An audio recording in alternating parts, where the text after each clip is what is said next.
الحمد لله نحمده ونستعينه ونستغفره ونؤمن به ونتوكل عليه ونعوذ بالله من شرور أنفسنا ومن سيئات أعمالنا من يهده الله فلا مضل له ومن يضلله فلا هادي له ونشهد أن لا إله إلا الله وحده لا شريك له ونشهد أن سيدنا مولانا محمدا عبده ورسوله أما بعد فأعوذ بالله من الشيطان الرجيم بسم الله الرحمن الرحيم وتوبوا إلى الله جميعا أيها المؤمنون لعلكم تفلحون.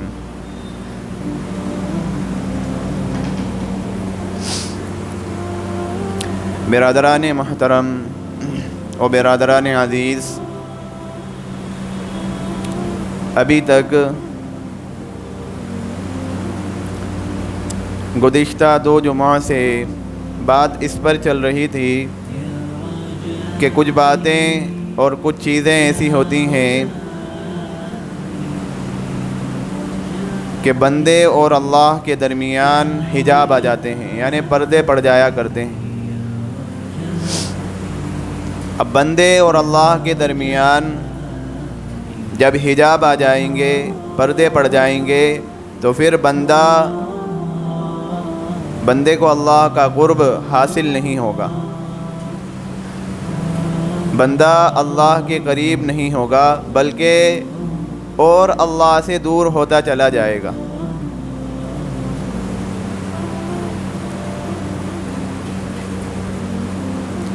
اب ذی علم والوں نے، علماء نے 10 پردوں کا ذکر کیا کہ 10 پردے ایسے ہوتے ہیں کہ جن کی وجہ سے بندے اور اللہ کے درمیان حجاب آ جاتے ہیں، یعنی دوری ہو جاتی ہے. اب جن میں سے 2 پردوں کا ذکر تو ہو چکا، ایک تیسرا پردہ جس کو کہتے ہیں الکبائر الباطنہ، کہ باطنی گناہ انسان باطنی گناہوں کا مرتکب ہوتا ہے. باطنی گناہ کیا ہے؟ جیسے حسد، تکبر، ریا، یہ باطنی امراض ہیں، یہ باطنی بیماری ہیں کہ انسان ان گناہوں کا مرتکب ہوتا ہے. اور یہ باطنی امراض ہیں، یہ جو باطنی بیماری ہیں، یہ اللہ کے ہاں اتنے ناپسندیدہ ہیں کہ تکبر کے بارے میں اللہ نے تکبر کے بارے میں فرمایا گیا کہ لا يدخل الجنة من كان في قلبه مثقال ذرة من الكبر، کہ جنت میں وہ بندہ داخل نہیں ہو سکتا کہ جس کے دل میں ذرہ برابر بھی تکبر ہوگا. تکبر کے بارے میں فرمایا جا رہا ہے کہ جنت میں وہ بندہ داخل نہیں ہو سکتا کہ جس کے دل میں ذرہ برابر بھی تکبر ہوگا. اب ذرے کی کیا حیثیت ہوتی ہے کہ کہیں کہیں پر کہا جاتا ہے کہ جس کے دل میں رائی کے دانے کے برابر، یعنی ذرے کی اگر حیثیت لگائی جائے تو رائی کے دانے سے بھی کم ہوگی، یعنی اتنا بھی اگر تکبر ہوگا تو وہ جنت میں داخل نہیں ہو سکتا. تکبر کے بارے میں فرمایا اعظم من الزنا وشرب الخمر والسرقہ، کہ تکبر وہ تو زنا سے بھی بڑھ کر ہے، زنا سے بھی بڑا گناہ ہے، شراب پینے سے بھی بڑا گناہ ہے، چوری کرنے سے بھی بڑا گناہ ہے. کہ ہم جب تکبر کے مرتکب ہوتے ہیں تو پھر کیا ہوتا ہے؟ متکبرانہ چال چلتے ہیں، متکبرانہ بولتے ہیں، ہمارے ہر عمل میں تکبر جھلکتا ہے، تکبر دکھائی دیتا ہے. اور تکبر کے بارے میں اللہ فرماتے ہیں کہ تکبر، بڑائی یہ میرا لباس ہے، یہ میری چادر ہے. یہ مجھ ہی پر جچتا ہے، جو اس کو اپنی طرف کھینچنے کی کوشش کرے گا، جو میری چادر میں میرے لباس میں آنے کی کوشش کرے گا تو میں اس کو توڑ کر رکھ دوں گا۔ تکبر یہ اللہ رب العزت کی صفت ہے، اللہ رب العزت کا لباس ہے، چادر ہے، کہ جو بندہ وہ متکبر ہوگا، تکبر کرے گا تو وہ ذلت و خواری اس کے مقدر میں ہے۔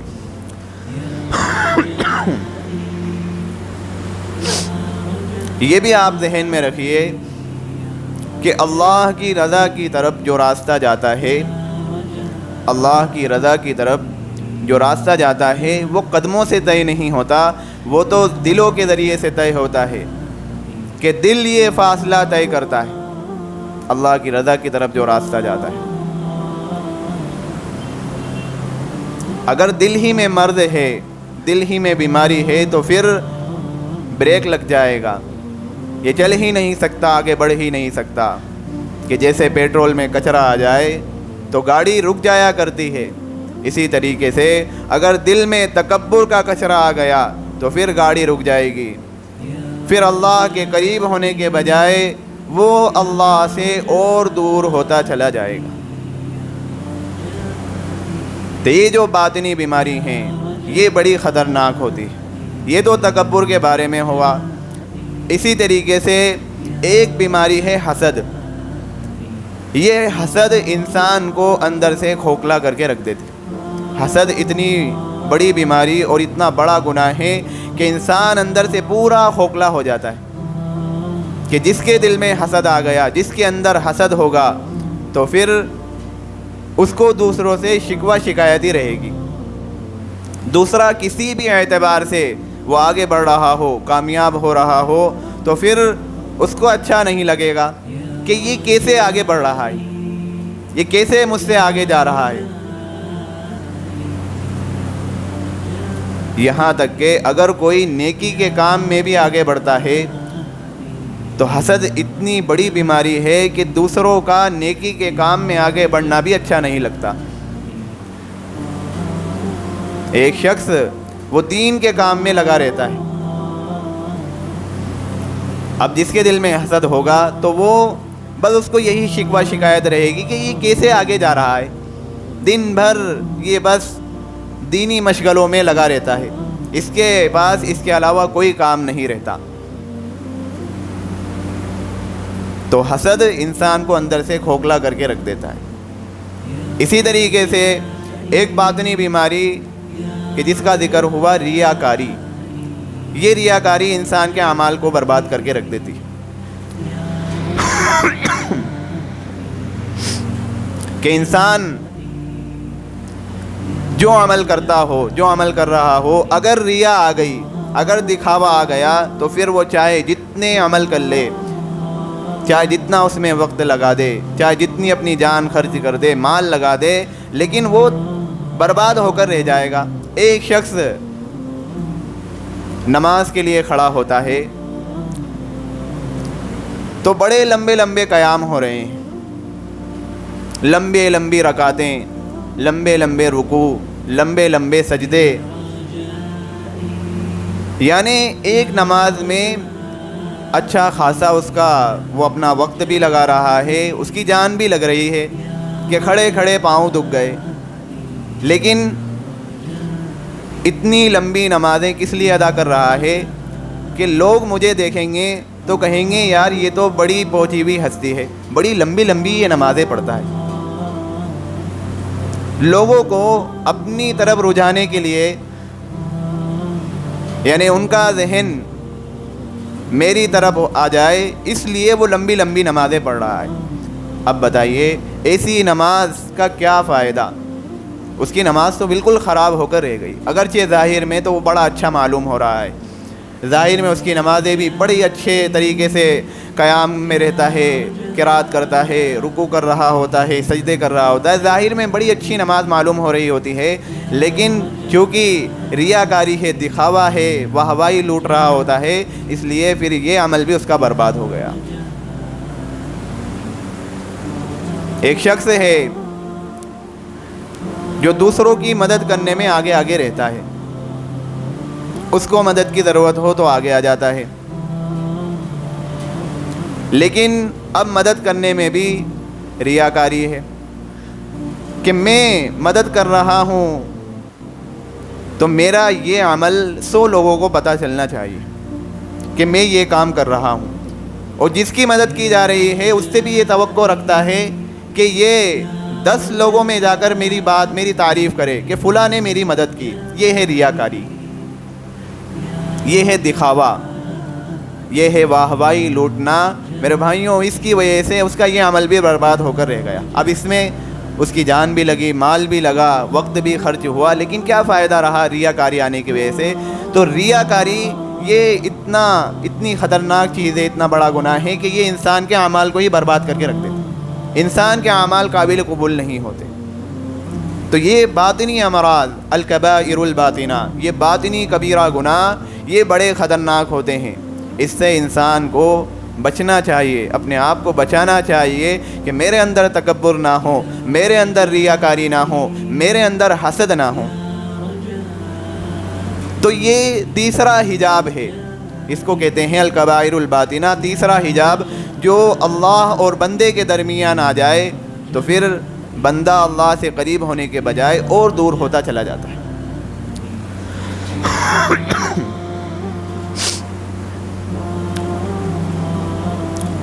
اسی طریقے سے چوتھا حجاب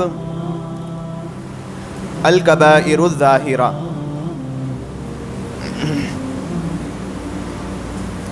کہ ظاہری گناہ، کہ انسان ظاہری گناہ کا مرتکب ہوتا ہے۔ ظاہری گناہ کیا ہے؟ بھئی چوری کرنا، زنا کرنا، سود لینا دینا، غیبت کرنا، یہ ظاہری گناہ ہیں، یہ ظاہری کبیرہ گناہ ہیں کہ یہ بھی بندے اور اللہ کے درمیان حجاب بن جاتے ہیں۔ میرے بھائیوں، اس کے بارے میں آپ یاد رکھیے کہ ایک تو ہوتا ہے گناہ اور ایک ہوتا ہے سرکشی، اس میں بڑا فرق ہے۔ کہ گناہ تو یہ ہوتا ہے کہ اپنے نفس کی وجہ سے بے قابو ہو کر کوئی گناہ کا کام کر لے، لیکن اپنے آپ کو مجرم سمجھے، اپنے آپ کو خطا کار سمجھے، یہ ہوتا ہے گناہ۔ ایک ہوتی ہے سرکشی۔ سرکشی کیا ہوتی ہے؟ کہ گناہ تو کیا لیکن گناہ کو گناہ ہی نہ سمجھا۔ یہ سرکشی آدمی کو کفر تک پہنچا دیتی ہے۔ جیسے ایک ہوتا ہے نوٹ کا پھٹنا اور ایک ہوتا ہے نوٹ کا پھاڑنا۔ اب اگر آپ سے نوٹ پھٹ جائے، آپ کے پاس پھٹا ہوا نوٹ ہے، آپ اس کو بینک میں لے کر جائیں تو بینک کا جو نظام ہے، جو قاعدہ ہے، وہ آپ کو اس کے بدلے نیا نوٹ دے دے گی۔ لیکن اگر آپ ایک صحیح سالم نوٹ لے کر جائیں اور وہاں بینک میں لوگوں کے سامنے جا کر اس نوٹ کو پھاڑ دیں تو کیا ہوگا؟ اب وہ آپ کو نیا نوٹ دے گی، بلکہ آپ کو اور غدار سمجھا جائے گا کہ یہ تو ملک کی کرنسی کی توہین کر رہا ہے، اور آپ پر اور مقدمہ ہو جائے گا۔ تو گناہ اور سرکشی بھی ایسی ہے کہ گناہ کرنے والا وہ اپنے آپ کو مجرم سمجھ رہا ہوتا ہے، خطا کار سمجھ رہا ہوتا ہے، لیکن سرکشی کرنے والا وہ گناہ کو گناہ ہی نہیں سمجھتا۔ جیسے جب اللہ تبارک و تعالی نے فرمایا اسجدوا لآدم، کہ آدم کو سجدہ کرو، تو فسجدوا، تمام نے سجدہ کیا، الا ابلیس، ابلیس نے سجدہ نہیں کیا۔ اب جب اس سے پوچھا گیا کہ جب سب نے سجدہ کیا تم نے سجدہ کیوں نہیں کیا، تو وہ اب اپنے گناہوں پر نادم اور شرمندہ ہونے کے بجائے وہ اللہ کو جواب دے رہا ہے کہ انا خیر من، کہ میں تو بہتر ہوں اس سے، خلقتنی من نار، مجھے آنکھ سے پیدا کیا گیا، وخلقتہ من طین، اس کو مٹی سے پیدا کیا گیا، اور مٹی کے مقابلے میں آگ اعلیٰ ہے۔ تو شیطان نے یہاں پر کیا کی؟ سرکشی کی۔ اگر وہ اس نے سجدہ نہ کیا، اور جب اللہ نے اس سے پوچھا تو اگر وہ اپنے گناہوں پر نادم اور شرمندہ ہوتا تو کچھ کہہ دیتا، کہ مجھ سے غلطی ہو گئی، میں خطا کار ہو گیا، لیکن اور اللہ کو جواب دے رہا ہے، اللہ کو جواب دے رہا ہے کہ میں تو اس سے بہتر ہوں. تو یہ ہوتی ہے سرکشی. میرے بھائیوں، گناہ کرنے کے بعد واپسی کا راستہ آسان ہوتا ہے، لیکن سرکشی کرنے کے بعد واپسی کا راستہ یہ مشکل ہو جایا کرتا ہے. کیوں؟ کیونکہ سرکشی کرنے والا وہ گناہ کو گناہ ہی نہیں سمجھ رہا ہوتا، اور جب گناہ کو گناہ سمجھا ہی نہیں جائے گا تو پھر راہ راست پر آنا بھی مشکل ہو جائے گا، بلکہ اور وہ کفر تک پہنچ جائے گا. پھر اس کے لیے کفر کے راستے بھی ہموار ہو جائیں گے. اسی طریقے سے ایک پانچواں حجاب جو بندے اور اللہ کے درمیان ہوتا ہے وہ ہے حجاب الشرک، شرک کا حجاب، کہ بندہ اللہ سے شرک کرے. اب شرک کی بھی دو قسمیں ہیں، ایک ہے شرک جلی اور ایک ہے شرک خفی. شرک جلی کیا ہے؟ کہ اللہ کو چھوڑ کر دوسرے کو ہی معبود بنا لیا جائے، اللہ کو چھوڑ کر دوسرے کے سامنے ہی سجدہ کیا جائے، اللہ کو چھوڑ کر دوسرے سے ہی مانگا جائے. یہ ہوتی ہے شرک جلی، کہ اس کا انجام تو بالکل واضح ہے کہ اگر مرنے سے پہلے توبہ نہ کی تو صرف اس کے لیے جہنم ہے اور کبھی جہنم سے آزادی نہیں. اور اسی طریقے سے ایک ہوتا ہے شرک خفی، کہ ایسی نفسانی شیطانی محبت میں چلا جائے کہ پھر اللہ کے احکام کو ایک طرف رکھ کر وہ اسی کے پیچھے چلا جائے، اسی کے پیچھے لگا رہے. اب جیسے شرک خفی کی مثال کہ دنیا میں کمانے میں، دکان کو آگے بڑھانے میں، بیوی بچوں کی خواہشات کو، اپنی خواہشات کو پورا کرنے میں ایسے لگے کہ اللہ کے احکام کو ایک طرف رکھ دیا اور صرف اسی کے پیچھے لگ گئے. یہ ہوتا ہے شرک خفی. دنیا میں گھستا چلا جائے گا، پھر اس کی آنکھوں پر پردے پڑ جائیں گے کہ وہ کمانے میں، وہ اپنی دکان کو آگے بڑھانے میں، وہ کھانے میں وہ اس طریقے سے لگے گا کہ اس کو کچھ دکھائی نہیں دے گا کہ مجھ سے کیا کیا کوتاہی ہو رہی ہیں، کہ مجھے تو نماز کے لیے حکم دیا تھا، اذان بھی ہو گئی، لیکن اس کے قدم مسجد میں آنے کے بجائے وہیں اپنی دکان پر، وہیں اپنے کام پر جمے رہے. یہ آنکھوں پر پردہ پڑ جاتا ہے. اس لیے میرے بھائیوں، ان تمام گناہوں سے بچنا چاہیے، کیونکہ یہ حجاب ایک پردے کے مانند ہوتے ہیں کہ جب یہ حجاب آ جائے تو پھر بندہ اللہ کے قریب نہیں ہوتا، بندہ اللہ کے دور ہوتا چلا جاتا ہے. اللہ ہمیں عمل کی توفیق عطا فرمائے.